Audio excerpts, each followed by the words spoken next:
मित्रों, जय भीम।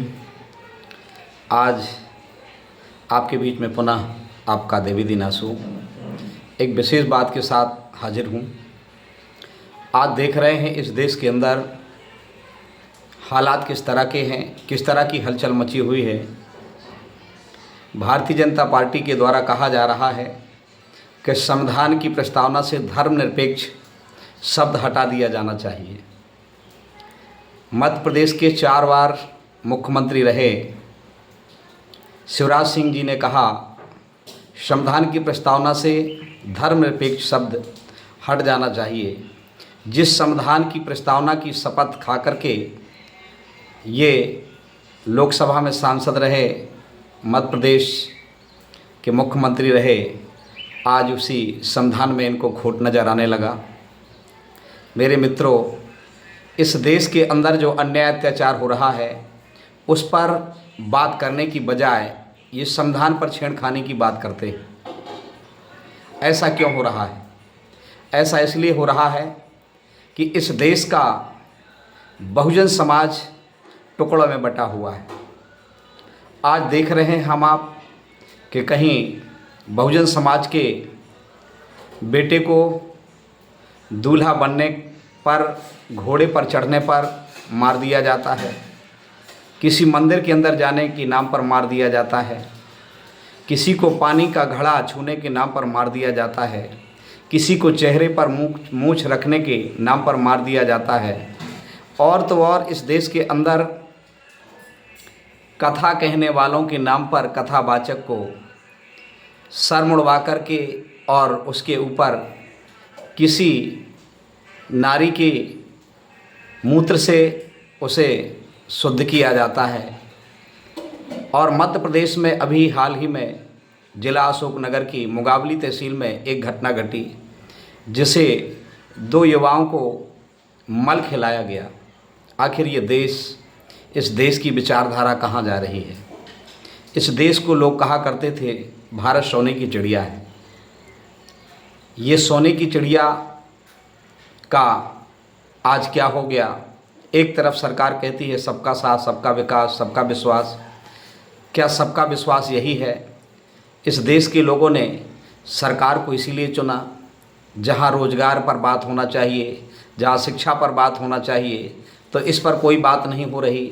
आज देश के अंदर गरीबों के बच्चे सरकारी विद्यालयों में जो पढ़ते थे, सरकारी विद्यालय बंद किए जा रहे हैं, बड़ी तादाद से बंद किए जा रहे हैं।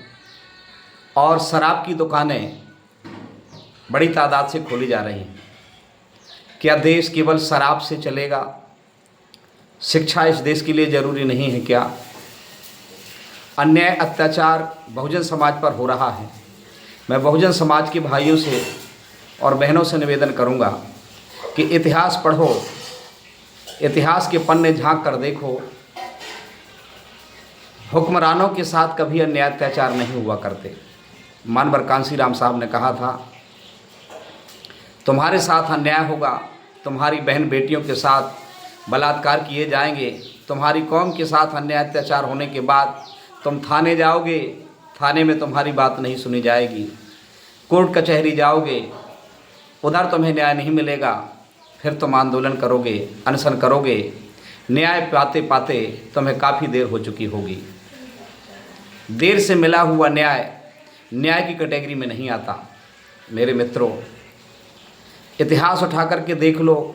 इस देश में मुग़ल आए, मुग़ल की बहन बेटियों के साथ अन्याय अत्याचार नहीं हुआ। इस देश में अंग्रेज आए, उनकी बहन बेटियों और उनकी कौम के साथ अन्याय अत्याचार नहीं हुआ। क्यों? इसलिए कि हुक्मरान थे। हम आप हुक्मरान बनने की जगह, एक होने की जगह हम टुकड़ों में बटे हुए हैं। आज भारत देश के अंदर मैं देख रहा हूं कि बाबा साहब अम्बेडकर के नाम पर लाखों संगठन बने हुए हैं। झुंड पर मैंने देखा है, सुना है, लोग कहते हैं हम बाबा साहब के लिए जान दे देंगे, बाबा साहब के लिए नाम पर जान दे देंगे। लेकिन बाबा साहब के नाम पर जान देने वाले लोग टुकड़ों में बट गए। इस देश में लाखों टुकड़ों में बटे हुए हैं। अगर सही मायने पर इस देश के अंदर बाबा साहब के वंशज हो, बाबा साहब की विचारधारा को आगे बढ़ाने वाले हो, तो चुनाव के टाइम पर कम से कम एक होकर के बाबा साहब की विचारधारा को बढ़ाने वाली पार्टी को, बाबा साहब अम्बेडकर की विचारधारा को समर्थन करने वाले दल को वोट दे करके सत्ता तक पहुंचा दो, सत्ताधारी कौम बन जाओ, तो आने वाली पीढ़ियां तुम्हारी राज करेंगी, वरना आने वाली पीढ़ियां तुम्हें कभी माफ़ नहीं करेंगी। आपसे सवाल करेंगी कि बाबा साहब अम्बेडकर ने तुम्हें वोट की ताकत से सत्ता तक जाने का रास्ता दिया था, लेकिन तुम सत्ता हासिल नहीं कर पाए और हमारी ये दुर्दशा हो गई। मेरे मित्रों, मैं आप सभी से हाथ जोड़ करके विनती करता हूँ कि टुकड़ों में बंटना बंद करो। इस देश के अंदर हम जब तक बटे रहेंगे तब तक हमारे ऊपर अन्याय अत्याचार होता रहेगा।